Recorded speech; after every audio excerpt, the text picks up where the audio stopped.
بزرگوں، حدیث شریف میں ہے کہ هو شہر عظیم اولہ رحمہ واوسطہ مغفرہ وآخرہ عتق من النار۔ یہ عظیم مہینہ ہے، اس کا پہلا عشرہ جو ہے رحمتوں والا ہے، اور کئی لوگ پہلے عشرے میں بڑے جو ہے جذبے کے ساتھ قرآن کریم کی تلاوت کرتے ہیں، ذکر و اذکار کرتے ہیں، تو اللہ کی رحمتیں ان کی طرف متوجہ ہو جاتی ہے۔ اب دوسرا عشرہ شروع ہو جاتا ہے تو یہ لوگ کچھ تھکاوٹ سی انہیں محسوس ہوتی ہے، پھر اللہ سے یہ مانگتے ہیں کہ اللہ اب ہم پہ رحم فرما، ہم نے پہلے عشرے میں 2 قرآن کریم تلاوت کر لیے، 15 پارے تلاوت کر لیے، اب کچھ تھکاوٹ اور کمزوری محسوس ہو رہی ہے، اب تھوڑا تھوڑا پڑھ رہے ہیں، تو اللہ اب ہماری مغفرت فرما۔ تو دوسرے عشرہ کے ہے فرمایا وہ مغفرتوں والا ہے، وہی رحمتیں وہ مغفرتوں میں بدل کر اس شخص کی اللہ مغفرت فرما دیتے ہیں۔ دوسرے عشرے میں جب مغفرت ہوتی ہے تو آخری عشرہ عتق من النار، جہنم سے خلاصی کا ہے۔ جب رحمت اور مغفرت اکٹھی ہو گئی تو آخری عشرے میں ان سعادت مند لوگوں کی جہنم سے خلاصی مل جاتی ہے۔ قرآن کریم کے 4 پارے میں غالباً ہے فرمایا یوم تبیض وجوہ وتسود وجوہ، ایک دن ایسا آئے گا کہ اس دن کئی لوگوں کے چہرے تر و تازہ ہوں گے، ان پہ جو ہے تازگی ہوگی، نورانیت ہوگی، اور ان کے ایمان کی جو ہے روحانیت نورانیت ان کے چہرے پہ جھلک رہی ہوگی۔ وتسود وجوہ، کئی چہرے ایسے ہوں گے ان کی کوتاہیوں، لاپرواہیوں، معصیتوں کی سیاہی ان کے چہروں پہ چڑھی ہوگی۔ فرمایا یہ کون لوگ ہوں گے؟ فَأَمَّا الَّذِينَ اسْوَدَّتْ وُجُوهُهُمْ، وہ لوگ جن کے چہروں پہ اس دن سیاہی چڑھی ہوگی، اَكَفَرْتُمْ بَعْدَ ایمانکم، یہ وہ بد نصیب ہے کہ جنہوں نے کلمہ پڑھا اور اس کے بعد کفر و شرک میں، اللہ کی ناشکری میں، معصیت میں، قرآن کریم کی ناقدری میں ان کے دن گزرنے شروع ہو گئے۔ تو فرمایا اس کے بعد اللہ تعالیٰ اس روز ان کے چہروں پہ سیاہی چڑھا دیں گے۔ وَأَمَّا الَّذِينَ ابْيَضَّتْ وُجُوهُهُمْ، اور جن کے چہروں پہ اللہ رب العزت کی طرف سے تر و تازگی ہوگی، یہی لوگ وہ ہیں جو دنیا میں اپنے ان اوقات کو قیمتی بناتے ہیں۔ تو دعا کیجیے رب ذوالجلال ہمیں اپنے ان آئندہ جو باقی اوقات ہیں وہ قیمتی بنانے کی توفیق عطا فرمائے۔ اب ہماری کوشش یہی ہے کہ ہم اپنا پروگرام مختصر کریں گے۔ استاد محترم بھی تشریف لا چکے ہیں، تو اب زیادہ میں آپ کے اور ان کے درمیان خیال نہیں ہونا چاہتا۔ اب اس کے بعد میں ہمارے پڑوس کے بلال مسجد کے امام صاحب ہیں، وہ آپ کے سامنے پشتو میں نعتیہ کلام پیش فرمائیں گے۔ ان کو دعوت دیتا ہوں کہ وہ آئیں اور نعتیہ کلام آپ کے سامنے پیش فرمائیں۔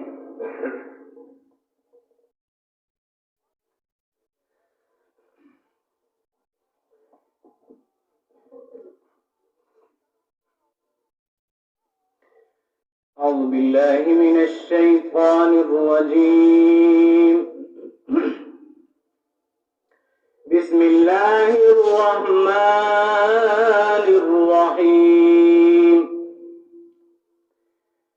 وهزي إليك بجذع النخلة تساقط عليك رطبا جنيا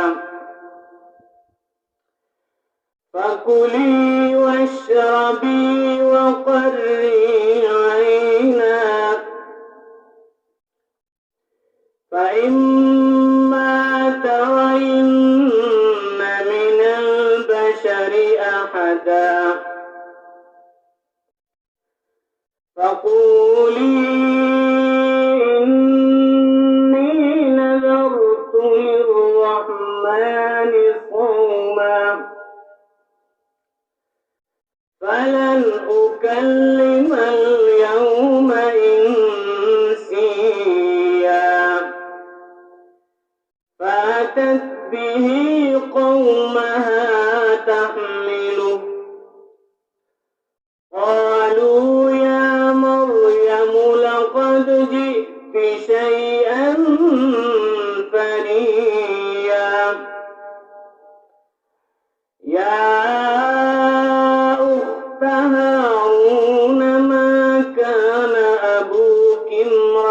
سوء وما كانت أمك بغيا